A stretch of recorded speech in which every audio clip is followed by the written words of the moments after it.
कामदं मोक्षदं चैव ओंकाराय नमो नमः। अविरल शब्द घनौघ प्रक्षालित सकल भूतल कलंका मुनिविरपाशुद तीर्था सरस्वतीर्तनोदुरितम् अज्ञानतिमिरान्धानां ज्ञानाञ्जनशलाकया चक्षुरुन्मीलितं येन तस्मै श्रीगुरुवे नमः। परम गुरुभ्यो नमः। परम्पराचार्य गुरुभ्यो नमः। सकलकलशविध्वंसकं श्रेयसां प्रतिवर्धकं धर्म संबंधकं भव्य जीवमन प्रतिबोधकारकमिदं शास्त्रं श्री कार्तिकेयान प्रेक्षा नामधेयम्। अस्य मूल ग्रंथकर्तार श्री सर्वज्ञदेवाः तदुत्तर ग्रंथकर्तार श्री गणधरदेवाः प्रतिगणधरदेवाः येषां वचोनुसारमासाद्य श्रीमद् आचार्य प्रवर श्री कार्तिकेय देवैर्विरचितं मंगलम भगवान वेदो मंगलम गौतमो वने मंगलम कुंदकुंदार्यो जैन धर्मोस्तु मंगलम सर्वमंगलमांगल्यम सर्वकल्याणकारकं प्रधानं सर्वधर्माणां जैनं जयतुशासनं कोटिशतं द्वादशैव कोटो लक्षाणि शेतिस्त्रिदिकानि चैव पंचाशदष्टौ च सहस्रसंख्यमेतत्स्वतं पंचपदं नमामि।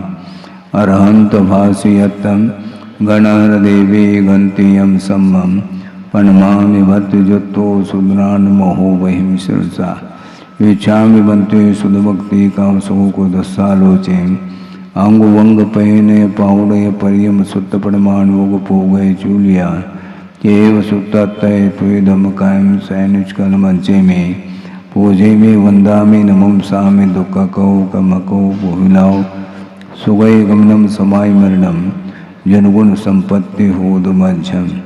अथ पौर्वाणिक स्वाध्याय वेलायां श्रीमदाचार्य भक्ति कायो सगम करोमि। श्रुत जलदि पारगेभ्य स्वपरमत विभावना पटुमतेभ्य सुचरित पूर्णदेभ्यो नमो गुरुभ्यो गुणगुरुभ्य।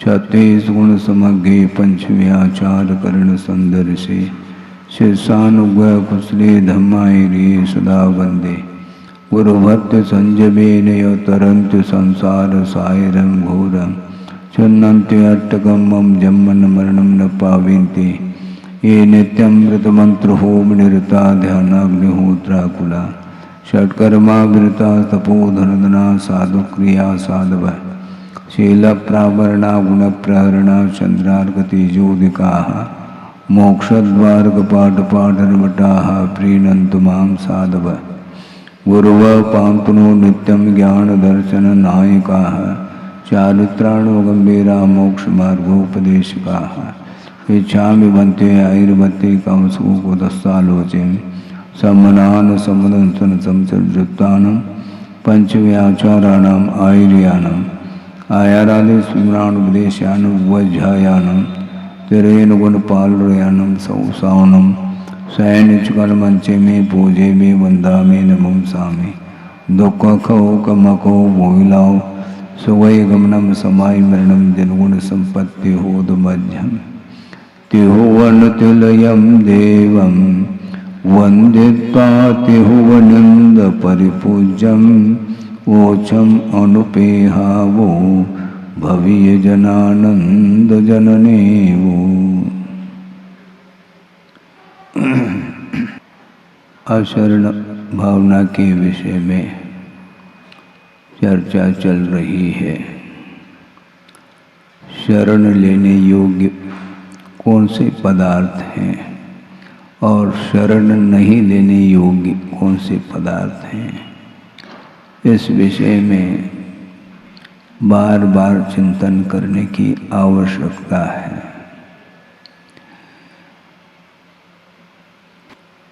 आचार्य समदभद्र महाराज ने भी स्पष्ट किया है कि संसार में संसारी प्राणी रहता है और रहते हुए भी यदि वह हित चाहता है, बंधन से मुक्त होना चाहता है, दुख से ऊपर उठना चाहता है तो सर्वप्रथम संसार का क्या स्वरूप है उसके विषय में आगम के आधार से सोचने की, चिंतन मनन करने की आवश्यकता है, क्योंकि ये परस्पर में विपरीत तत्व माने जाते हैं। संसार और संसार से ठीक विपरीत स्वभाव वाला मोक्ष तत्व होता है। मोक्ष का जो स्वरूप है ठीक विपरीत स्वभाव को लेकर के संसार का स्वरूप होता है। इसलिए अनंतानंत ज्ञेय पदार्थ हैं, जानने योग्य पदार्थ हैं, किंतु जिन जिन पदार्थों के माध्यम से, जिन जिन पदार्थों के निमित्त को लेकर के आत्मा में कलुषता उत्पन्न होती है, कालुष भाव उत्पन्न हो जाता है, उन भावों से ऊपर उठने के लिए बार बार आचार्यों का उपदेश मिलता रहता है और उन उपदेशों को सुन करके अपने को बहुत सावधानी के साथ चलना चाहिए। संसार में तो रह ही रहे हैं, किंतु संसार से मुक्त होने के लिए संसार में रहते हुए भी सावधानी पूर्वक चलना चाहिए। गुरुदेव ने बहुत अच्छे महत्वपूर्ण पंक्ति बोली थी उन्होंने कि देखभाल चलना। देखने का अर्थ अवलोकन, दर्शन होता है। भाल का अर्थ विवेक का प्रतीक होता है और चलने का अर्थ चारित्र होता है। और संसार में प्रत्येक व्यक्ति के पास ये तीनों मिलेंगे, दर्शन, ज्ञान और चारित्र, ये तीनों मिलेंगे। मिथ्या दृष्टि के पास भी ये तीनों विद्यमान हैं। वो कैसे महाराज? विपरीत रूप से। मिथ्या दर्शन, मिथ्या ज्ञान और मिथ्या चारित्र, इन तीनों से रहित कोई नहीं रहता। मिथ्या दृष्टि जो होते हैं उनके पास भी ये तीन मिलेंगे और सम्यक दृष्टि जो होता है अथवा जो शैली जो होता है उसके पास भी ये तीन मिलेंगे, किंतु इनके लिए रत्नत्रय की उपमा दी है। और मिथ्या दर्शन, मिथ्या ज्ञान, मिथ्या चारित्र के लिए रत्नत्रय की उपमा नहीं दी है, क्योंकि वो तीनों संसार के लिए कारणभूत हैं और संसार से मुक्त होने के लिए रत्नत्रय साधन के रूप में लिया है। इसलिए रत्नत्रय के माध्यम से ही मोक्ष मार्ग बनता है। इसलिए मोक्ष जाना चाहते हैं तो मार्ग का भी ज्ञान करना आवश्यक है और विपरीत मार्ग का भी ज्ञान करना आवश्यक है, क्योंकि बिना इन दोनों की जानकारी के हमें रास्ता प्रशस्त नहीं मिलेगा। इसलिए भव पद्धति भवंती ऐसा कहा है समदभद्र स्वामी ने। मिथ्या दर्शन, मिथ्या ज्ञान, मिथ्या चारित्र ये संसार की परंपरा के लिए कारण हैं, दुख की परंपरा के लिए कारण हैं। इसलिए संसार में हम और आप रह रहे हैं, अनंत काल से रहते आए हैं, किंतु यदि आत्मा का हित चाहते हैं वस्तुतः मोक्ष का क्या स्वरूप है और उसके लिए क्या क्या साधन है, इसके विषय में बारीकी से आगम के आलम्बन से ही अपने को चिंतन मनन आदि करना चाहिए। क्योंकि जो शरणन लेने योग्य नहीं है उसके शरण चला जाता है संसारी प्राणी। हाँ, बड़ी विडंबना है। क्या चाहते हैं? मोक्ष चाहते हैं महाराज, ठीक है मोक्ष चाहते हैं, लेकिन साधन कौन से अपना रखे हैं? कारण के अनुरूप कार्य होता है। ये कदम कदम पर आगम में ये विषय मिलता है। कारण के अनुरूप ही कार्य होता है। आपके अंदर यदि कलुषता है तो उसका कार्य भी उसी ढंग का होगा। विचार जिस प्रकार के उत्पन्न होते चले जाते हैं उसके अनुरूप ही कार्य होता चला जाता है। इसलिए संसार के स्वरूप के बारे में चिंतन करना चाहिए, क्योंकि वह संसार शरण लेने योग्य नहीं है, ऐसा स्वयं आचार्य समुद्रभद्र स्वामी ने कहा है। कहाँ पर कहा है? सामयिक में क्या सोचना चाहिए महाराज, तो इसी को लेकर के उन्होंने श्लोक दिया है। अशरणम अशुभम अनित्यम दुखम अनात्मभूतम, ऐसा कहा। शरण लेने योग्य नहीं है। कौन? संसार। भवम आवसामी, मैं संसार में रहता हूँ। वह संसार के मात्मक है, उसके विशेषण क्या है? तो उन्होंने स्पष्ट ही कहा, अशरणम अशुभम अनित्यम दुखम अनात्मभूतम। ये 4-5 जो है विशेषण दिए हैं, और ठीक इससे विपरीत स्वरूप वाला मोक्ष तत्व है, ऐसा सामायिक में बैठ करके चिंतन करना चाहिए। सामायिक में क्या करना चाहिए? करना कुछ नहीं है, ये करना है कि हमारे लिए शरण लेने योग्य क्या है? मोक्ष है। मोक्ष के शरण जाओ। मोक्ष चाहते तो हैं, किंतु मोक्ष के साधनभूत जो सामग्री हैं उसको हम अपनाते नहीं हैं। आप दुखी हैं? हाँ महाराज, हम बहुत दुखी हैं। किन कारणों से आप दुख का अनुभव कर रहे हैं? जो संसार के लिए कारणभूत जो साधन है, सामग्री, उनको अपनाते चले जाते हैं तो निश्चित रूप से उसका परिणाम दुख रूप ही निकलेगा। और दूसरी बात है, पंचम काल का नाम क्या है? ये दुखमा है, और इसमें हम सुख जा रहे हैं। समस्या यही खड़ी हो गई। जिस काल में दुख ही मिलना है तो उसमें तुम सुख क्यों चाह रहे हो?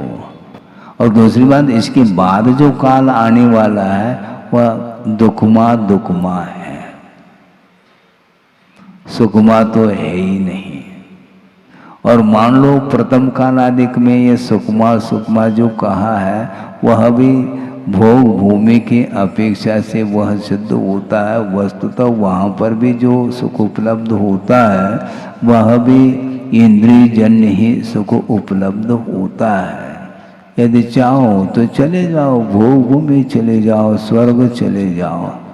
स्वर्ग जाना बहुत आसान है, बहुत ज़्यादा उसमें श्रम करने की आवश्यकता नहीं है, क्योंकि जो अहिंसा से, अहिंसा का ज्ञान जो नहीं रखता है और अपने सिद्धांत के अनुरूप चल रहा है, उसके उपरांत भी मिथ्या दर्शन के साथ कुतप आदि करके भी स्वर्ग को प्राप्त करने वाले करते हैं। इससे स्पष्ट है, थोड़ी बहुत कषाय में मंदता आ गई, स्वभाव मार्दवम चो, स्वभाव से ही मृदुता, उसके माध्यम से वह मनुष्य का भी बंद कर सकता है, देवायु का भी बंद कर सकता है। लेकिन आगमकारों का ये कहना है, तप के माध्यम से, समीचीन तप के माध्यम से स्वर्ग को प्राप्त करना बहुत दुर्लभ है। मोक्ष तो है ही दुर्लभ, किंतु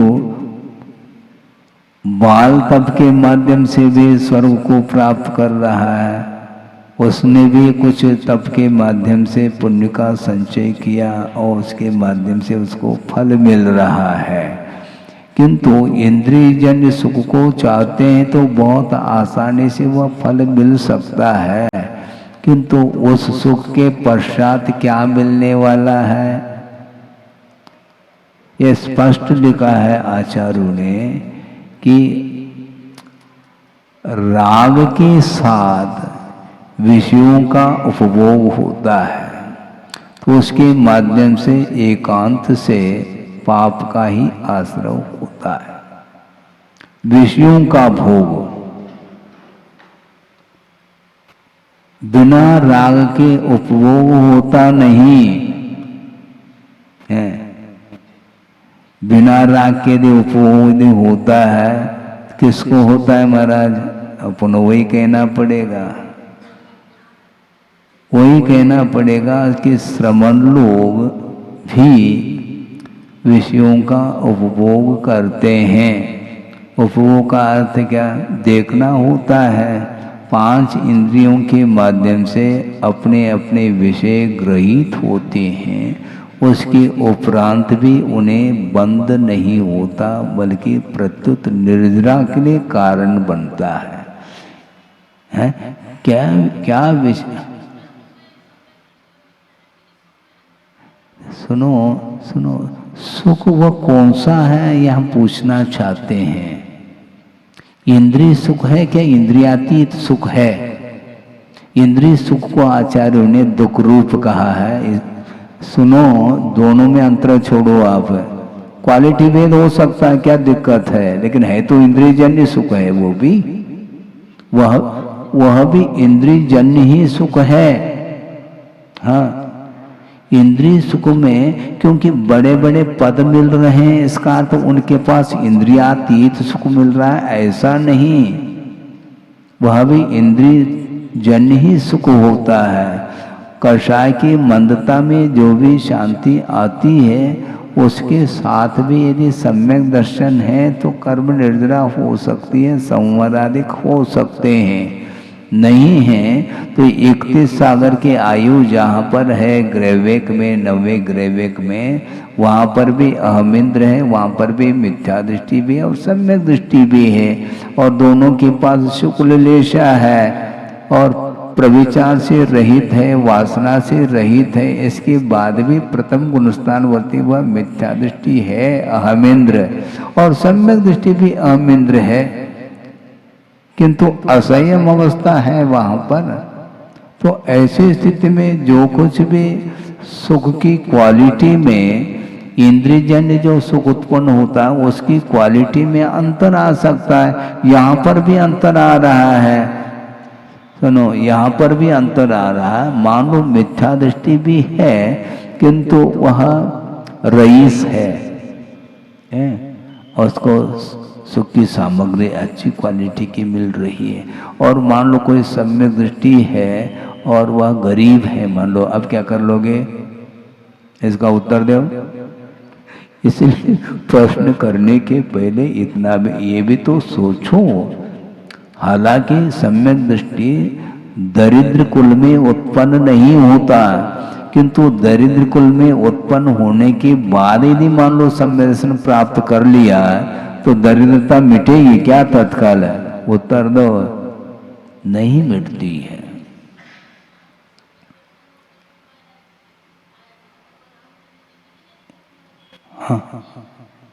हाँ, ये तो छोड़ो, रामचंद्र जी को छोड़ो, हम तीर्थंकर को लेते हैं, पार्श्वनाथ भगवान है ना। हाँ, वो उसी भाव से धर्म तीर्थ के कर्ता हो रहे हैं, मोक्ष मार्ग के नेता होने वाले हैं।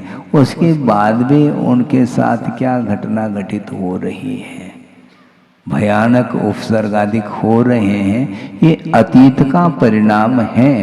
वर्तमान में मान लो हमने किसी के प्रति कोई भी न विपरीत सोचा है, न विपरीत बोला है, न विपरीत कायिक चेष्टा की है, इसके बावजूद भी उसके जीवन में संकट आ सकता है, आपत्ति आ सकती है।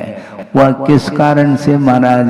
अतीत का परिणाम है। रिकॉर्ड बताता है कि वर्तमान में तुमने किसी का अहित नहीं किया, न करने का भाव है। इसके बाद भी उसके ऊपर आपत्ति के ऊपर आपत्ति आ सकती है। ये क्यों आती है? ये इसका इतिहास है। अतीत में हमने किया है, ये तो पक्की बात है। सुनो, अतीत में जो किया है उसके योग्य पुरुषार्थ करो। अतीत में बहुत कुछ पाप किया है, मान लो ये कई बार भगवान की पूजा करने से वह सारा धुल जाए महाराज। पूजा की क्वालिटी भी तो है क्या? नहीं है। भक्ति कर रहे हैं, पुंज चढ़ा रहे हैं क्या? पहले चढ़ते थे कमलगट्टा है, हाँ, और मोक्ष फल प्राप्त है। इतना सा वो काली मिर्च है, वो कमल गट्ठा चढ़ा रहा है और भाव क्या रख रहा है? मोक्ष फल प्राप्त है। क्या होगा है? सोचो तो, आप भगवान की वंदना करते हैं, स्तुति करते हैं, पूजन अर्चन करते हैं, उसमें भी उनकी आराधना की क्वालिटी में अंतर यदि है तो क्वालिटी के अनुरूप मिलेगा। सीधी सीधी बात। आप दाम देते हैं और हाई क्वालिटी का ए क्लास का मुझे चाहिए, तो उसके अनुरूप आप दे दो पैसा। हम दे देंगे, क्या दिक्कत है?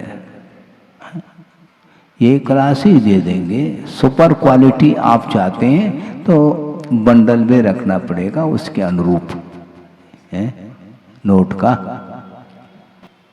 ये सीधा सीधा है, गणित है। इसमें धार्मिक क्षेत्र में ही सारे जिज्ञासाएं उठती हैं, किंतु जो कार्य करता है उस समय क्या कर रहा है, किस क्वालिटी का भाव किसके प्रति क्या रख रहा है, इसके बारे में कोई पूर्वापर विचार किया ही नहीं। और जब परिणाम सामने आता है तो वो कहता हमने तो ऐसा किया नहीं। अरे रिकॉर्ड बता रहा है तुम्हारा, क्योंकि ये जो कुछ भी फल मिल रहा है वह अपने ही द्वारा किया हुआ वह फल माना जाता है। तीव्र पुण्य का उदय आया है, बांधा आपने तभी तो उदय में आ रहा है। वो प्रत्येक व्यक्ति चक्रवर्ती क्यों नहीं बनते हैं? बनाने से बनते हैं क्या? है? बनाने से बन रहे हैं क्या? कोई तीर्थंकर बन रहा है, किसी ने बनाया है क्या उनको? कोई इंद्र बन रहा है तो उसके योग्य उसने पुण्य का संचय किया है, बल्कि निदान के साथ नहीं किया। मैं चक्रवर्ती बनूं, मैं तीर्थंकर बनूं, मैं अहमेंद्र बनूं, आदि आदि बड़े बड़े पद जो है ना अच्छे लगते हैं, लगते तो अच्छे हैं, लेकिन जिन्होंने धर्म की आराधना की है, त्याग की उपासना की है, राग की उपासना नहीं की है, उसको ये मिलते हैं। उनको क्यों मिल रहा है, हमें क्यों नहीं मिल रहा है? कोई दे रहे हैं क्या? कोई दूसरा नहीं देता है। पुण्य का अर्जन अपने स्वयं के परिणाम के माध्यम से पुण्य संचित होता चला जाता है, बल्कि सही साधक तो वही माना जाता है। पुण्य संचित हो रहा है क्या नहीं हो रहा है, इस ओर उसकी दृष्टि ही नहीं रहती। जैसे कुछ ही दिन पूर्व में कहा था, विष्णु कुमार मुनि महाराज को विक्रिया रिद्धि प्राप्त थी, उन्हें ख्याल ही नहीं था कि हमारे पास भी कोई रिद्धि है, और हम सोच रहे हैं कि हमारे पास रिद्धि कब आएगी। इतना अंतर है, परिणाम में जमीन आसमान का अंतर है। हम हमेशा, हमारी आशा समाप्त नहीं हो रही है। हम धार्मिक कार्य भी करते हैं तो किसी न किसी उद्देश्य को लेकर के करते हैं, जबकि कर्म निर्जरा के उद्देश्य को लेकर के जो धर्म की आराधना करता है तो उसके माध्यम से नहीं चाहते हुए भी वह अच्छे क्वालिटी का पुण्य मिलेगा, किंतु पुण्य के फल को भोगने की इच्छा नहीं रखता, उसी को वह संचित हुआ उसके द्वारा, नहीं तो नहीं। इसी को बोलते निदान। भोगों की आकांक्षा के साथ यदि मान लो हम कुछ साधना करते हैं, तप आदि करते हैं, तो आचार्य कहते हैं वह अज्ञानी का तप माना जाता है। कोई भी इच्छा नहीं होनी चाहिए। क्या इच्छा है? मोक्ष फल प्राप्त है, इसकी इच्छा तो करो। और इसके लिए भी आचार्य कहते हैं कि इच्छा करने से होने वाला कुछ भी नहीं है। जनगुण संपत्ति हो मध्यम, हम बोल रहे हैं, हाँ, एक भावना है। और जनगुण संपत्ति हो मध्यम कहो, और अन्यान्य और भी संपत्ति मुझे मिल जाए, तो ये यदि भावना रख रहा है तो उसकी भावना किस प्रकार की है ये सामने ही आ जाता है। हाँ, जिस साधना के माध्यम से मुक्ति मिलने वाली है, उस साधना के माध्यम से कोई भी वस्तु मिल जाए तो उसमें आश्चर्य है क्या? है? कामदम मोक्षदम चैव, इच्छित वस्तु को भी प्रदान करने की क्षमता उस ओंकार में है। मोक्ष को भी वही दिलाता है। इसलिए नित्यम ध्यायन्ति योगिना, योगी लोग निरंतर उसका ध्यान करते हैं, ओंकाराय नमो, क्योंकि इसमें पंच परमिष्टि है। हाँ, सोचो विचार करो, पंच परमिष्टि शरण लेने योग्य हैं, उसको छोड़ करके हम अन्यान्य वस्तुओं को प्राप्त करने के लिए कसरत कर रहे हैं। ये आयाम है। अखाड़े में जाकर के कसरत करो, ये कौन सा कसरत है ये? है? लेकिन यही है, ये भ्रम है, ये अज्ञान है। इस अज्ञान को दूर करना खेल नहीं है। ज्ञानांजन शलाकया चक्षु उन्मीलितम येनो, अज्ञान तिमिरांधानाम ज्ञानांजन। अज्ञान रूपी अंधकार फैला हुआ है और वो गुरु जो है उस अंधकार को दूर कर रहे हैं। सब में ज्ञान रूपी शलाका के माध्यम से सांसारिक प्राणी के आंखों को खोल रहे हैं। उसकी विपरीत जो धारणा बनी है उसको समाप्त करने के लिए वो पुरुषार्थ कर रहे हैं। इसके बाद भी संसारी प्राणी की आंखें खुलती नहीं है। नहीं खुलती है तो चले जाओ, आई स्पेशलिस्ट कौन होंगे वो हैं, उनके आंखों का ऑपरेशन कैसे करेंगे? बहुत कठिन काम है। इसीलिए कि वस्तुतः ये सब तत्व का चिंतन करना ये आसान नहीं। करने के लिए बैठ जाते हैं और कुछ का कुछ मन में आ जाता है। हाँ, आप गौर से विचार करो, जिस विषय को लेकर के कुछ चिंतन कर रहे हैं, अथवा चिंतन ही छोड़ो, माला भी जप रहे हैं, तो उसमें नमो अरंताणम ऐसा उच्चारण तो मुख से निकल रहा है, किंतु उपयोग उसी में है कि अन्यत्र गया है? यदि अन्यत्र गया है तो वह उच्चरित हो रहा है, किया नहीं जा रहा है। कैसे?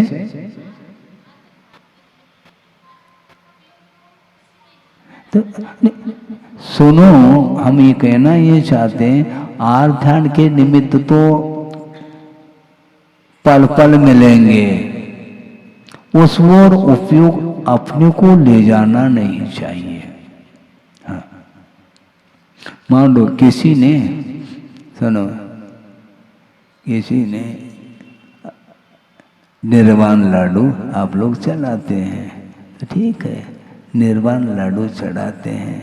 मान लो जो नादान बालक है तो उसकी ओर चला जाता है, आप जाते हैं, आपके हाथ में है निर्वाण लाडू, वह आराधन का निमित्त बन सकता है। तो आपका ही उत्तर दे रहा हूं मैं, वह आराधन क्योंकि इष्ट का समागम हुआ है, यही तो ध्यान है। लेकिन वह उस समय आपके लिए वह इष्ट नहीं न अनिष्ट है, किंतु वह भोजन सामग्री है, भोजन सामग्री नहीं है। इतना विवेक आपके अंदर है क्या नहीं? तो आपने कहा ना कदम कदम पर ध्यान के जो है निमित्त मिलते, वो भी तो एक निमित्त है। चढ़ा क्यों रहे आप? हैं पेट में चढ़ाओ ना, नहीं, वह सामग्री भोजनशाला में है, रसोई घर में वह सामग्री बनी हुई है, आप ही ने बनाया है। वहां जाते ही ग्रहण करने का भाव और पूजन सामग्री चढ़ाते समय ग्रहण करने का भाव नहीं है। तो हम यही तो पूछना चाहते हैं कि वह ध्यान की सामग्री भी है और धर्म ध्यान की भी सामग्री है। समस्या यह है अपने परिणाम कौन से, हाँ उपयोग को यही तो समझना है, उपयोग उस ओर होना चाहिए ना। हाँ? कोई भी पदार्थ अपने आप में है, हमारा उस ओर उपयोग जा रहा है तो किस उद्देश्य को लेकर के जा रहा है, यह महत्वपूर्ण विषय है। मिलेंगे ये सारे ये कर्मों की उदीर्णा के लिए कारण नहीं क्या नहीं? ये ध्यान की सामग्री है क्या नहीं? है। लेकिन ध्यान जो करता है उसके लिए ध्यान की सामग्री है, किंतु जो श्रमण है, व्रती है, साधक है, उनके लिए ये ध्यान की सामग्री नहीं बल्कि धर्म ध्यान की सामग्री हो सकती है। क्योंकि आपका भी हित हो।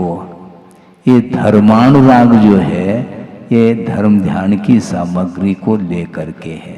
धर्मात्मा को देखते ही मन प्रफुल्लित होता है, हाँ, और होना चाहिए। वहां पर राग वह धर्मानुराग के रूप में सामने आया है, उसके प्रति वात्सल्य भाव होता है, उसके प्रति आत्मीयता का भाव जागृत होता है, उसका भी कल्याण हो, इस प्रकार वह धर्म ध्यान का विषय बना रहा है। और जो रागी द्वेषी कषाई है उसके लिए ये सारे ध्यान की सामग्री है। वस्तु तो वही है, कोई भी अंतर नहीं, एक दृष्टिकोण का अंतर आ जाता है। पदार्थ का ज्ञान आप भी करते हैं और श्रवण आदि भी करते हैं। ज्ञेय को ज्ञेय के रूप में यदि हम जानते हैं तो वह ज्ञेयभूत जो वस्तु है वह धर्म ध्यान का विषय बन सकता है। और हर्ष विषाद के साथ यदि उस पदार्थ को हम सोच रहे हैं तो वही सामग्री, वही वस्तु ध्यान के लिए कारण बन जाती है। बचेंगे कैसे? अब हमें बचना, क्या बचना? वस्तु तो रहेगी अपनी जगह, अपने इंटेंशन को, अपने अभिप्राय को, अपने भावों को व्यवस्थित रखना है और कुछ करना ही नहीं। महाराज यदि उधर दृष्टि जाती है तो रागादिक भाव उत्पन्न होते हैं, तो हमें क्या करना चाहिए? उधर दृष्टि मत ले जाओ। प्राथमिक भूमिका में इतना कहा जा सकता है। कौन कह रहा है कि मुझे देखो? कोई कह रहा है क्या? नहीं कह रहा है। हम स्वयं देखना चाह रहे हैं। कमजोरी तो स्वयं की है, ये नहीं बताते हैं। निमित्त इस प्रकार के मिल रहे हैं, निमित्त तो मिलेंगे ना। कुछ ऐसे भी निमित्त हैं जिनसे आप बचते हैं, बचते क्या नहीं? हाँ बचते हैं बिल्कुल। कांटे के ऊपर जानबूझ करके कौन पैर रखना चाहेगा? रखता है कोई? नहीं रखता। वह ध्यान की सामग्री है क्या नहीं? तो उससे तो बच गए आप। किंतु जो ध्यान की सामग्री रागात्मक है उसको तो उठा लेते हैं। बगीचे में फूल भी हैं, विभिन्न रंग के, रंग बिरंगे हैं, और कांटे भी उसी में लगे हुए हैं। तो कांटे से बचते हुए सावधानी के साथ आप फूल को ले लेते हैं। और दोनों ध्यान की सामग्री है। और हमारा यत्र तत्र आर ध्यान की सामग्री हम कैसे बचेंगे? तो फूल से बचता है कोई? वह भी आर ध्यान की सामग्री है, ध्यान रखो। उसको तो उठा लेते हैं और कांटे को नहीं उठाते हैं। इसीलिए कि वस्तुतः शरण लेने योग्य क्या है क्या नहीं है, इसके विषय में आपको निरंतर सोचना है। खाली नहीं बैठ सकते महाराज, तुम्हारा मन खाली बैठ ही नहीं सकता, ये ध्यान रखो। फ्री बैठा नहीं, पुनः वहीं जाएगा वो। इसलिए उसको निरंतर किसी न किसी वस्तु तत्व के स्वरूप के बारे में चिंतन करते ही रहना चाहिए। हाँ, नहीं है तो वह पूर्व संस्कार वशात वह वहीं पर जाता है जहाँ नहीं जाना चाहिए। इसलिए संसार के स्वरूप अनंत काल व्यतीत हुआ, इसी संसार में परिभ्रमण करते हुए इसके बाद भी अभी तक संसार का स्वरूप ज्ञात नहीं हो पाया।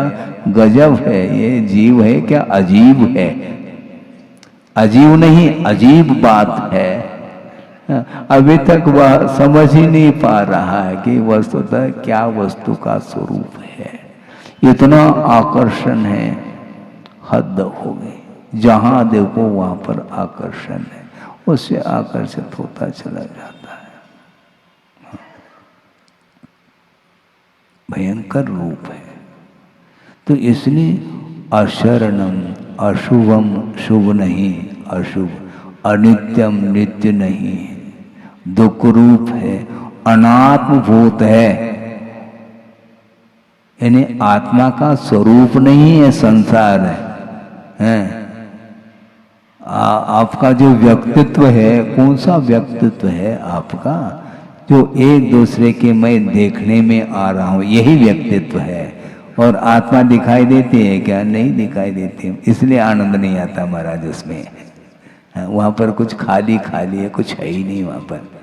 किसी ने कहा कि हमने उनके सामने कहा कि देखो, आगम में ये बात आती है कि माँ चिट्टह, चेष्टा मत करो, माँ जंपह और माँ चिंतः, चिंतन मत करो। महाराज फिर करेंगे क्या? जिनवाणी की स्तुति पूर्ण करके चले जाए, ऐसा हमने कहा तो है, लेकिन सुनने में वह बात नहीं आती है, क्योंकि उपयोग उस ओर नहीं रहता है। हाँ, बंद होती ही वह तत्काल बिना इच्छा के उठ जाते हैं क्या? अबुद्धिपूर्वक है? ऐसा नहीं, उसको ये प्रशिक्षण ही इसका है। बस होती ही कैसर कर लिया, मान लो महाराज का विषय है, अपन निकल जाएंगे। अभी से जो पीछे बैठे हैं वो इसलिए बैठते होंगे जल्दी निकल जाए, है? लेकिन स्थान तो उतना ही, वो भी क्या कर सकते हैं? आगे बैठने के लिए स्थान तो है ही नहीं ना, कोई बाधा नहीं। लेकिन मन से तो आगे बैठ सकते हैं, मन से पीछे क्यों बैठो? इतना ही पर्याप्त है। बोधि समाधि परिणाम शुद्धि स्वात्मोपलब्धि शिव सुख शुद्धि चिंतामणिम चिंतित वस्तुदाने पावंद मानस्य ममास्तुते। परम पूजाचार्य गुरुवर श्री विद्यासागर जी महाराज।